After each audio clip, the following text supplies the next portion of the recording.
अब देखिए इस क्वेश्चन में हमें गिवन है कि राम, रहीम, करीम 3 पार्टनर हैं एक फर्म में और उनका कोई एग्रीमेंट नहीं है किस रेस्पेक्ट में, profit sharing ratio, interest on capital, interest on loan advance by partners, remuneration payable to partners, उनका कोई भी वो नहीं है, कोई डीड नहीं है, कोई एग्रीमेंट नहीं है।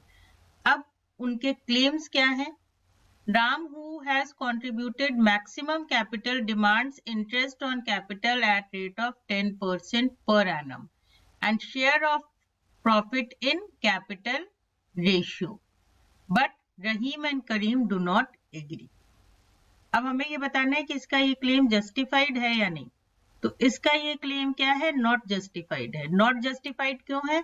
क्योंकि अगर पार्टनरशिप डीड नहीं है तो कोई इंटरेस्ट ऑन कैपिटल नहीं मिलता है और जो प्रॉफिट है वो इक्वली डिस्ट्रीब्यूट होता है। Second is Rahim has devoted full time for running the business and demands salary at rate of ₹500 per month, but Ram and Karim do not agree. यहाँ पे भी जो रहीम का क्लेम है दैट इज नॉट जस्टिफाइड। क्यों नहीं justified है? क्योंकि अगर पार्टनरशिप डीड एब्सेंट है या साइलेंट है तो किसी भी पार्टनर को किसी भी तरह का कोई भी रेम्यूनरेशन नहीं मिलता है। करीम ने बिजनेस को एक लोन दिया है 2000 रुपीज का जिसपे वो मार्केट रेट से 12% पर एनम का इंटरेस्ट क्लेम कर रहा है। तो ये क्लेम भी नॉट जस्टिफाइड है। क्यों नॉट जस्टिफाइड है? क्योंकि अगर पार्टनरशिप डीड नहीं है तो जो interest on loan advanced bye partner होता है वो होता है 6% पर एनम के रेट से।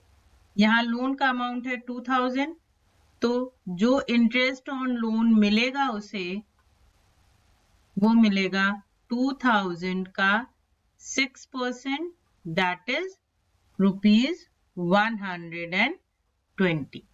सिर्फ इतना ही करीम को इंटरेस्ट मिलेगा।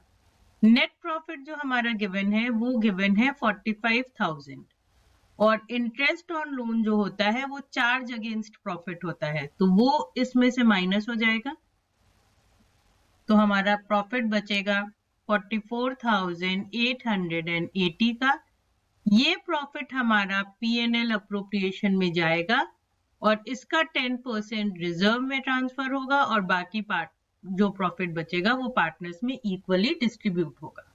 तो अब हम P&L अप्रोप्रिएशन बना लेते हैं। तो ये है हमारा P&L अप्रोप्रिएशन अकाउंट, ये डेबिट साइड, ये क्रेडिट साइड। सबसे पहले हम क्या करेंगे, जो हमारा नेट प्रॉफिट है वो ट्रांसफर कर देंगे। तो बाय नेट प्रॉफिट, और कितना नेट प्रॉफिट ट्रांसफर करेंगे? आफ्टर इंटरेस्ट ऑन लोन जो आया था, दैट मीन्स 44,880। उसके बाद इसका जो 10% है वो हम ट्रांसफर कर देंगे जनरल रिजर्व में। तो टू जनरल रिजर्व हो जाएगा हमारा 4488 और बाकी जो प्रॉफिट बच गया वो पार्टनर्स में इक्वली डिस्ट्रीब्यूट होगा। तो to profit transferred to capital accounts of Ram, Rahim and Kareem will be 44,880 minus 4,488, that is 40,392। और जब हम इसको इक्वली डिवाइड करेंगे तो हर एक पार्टनर का शेयर होगा 13,464। इक्वली डिस्ट्रीब्यूट होगा क्योंकि किसी भी तरह का कोई एग्रीमेंट नहीं है, इसलिए तीनों को 13,464 मिलेगा और हमारे दोनों साइड का टोटल हो जाएगा 44,880 एंड 44,880। 0.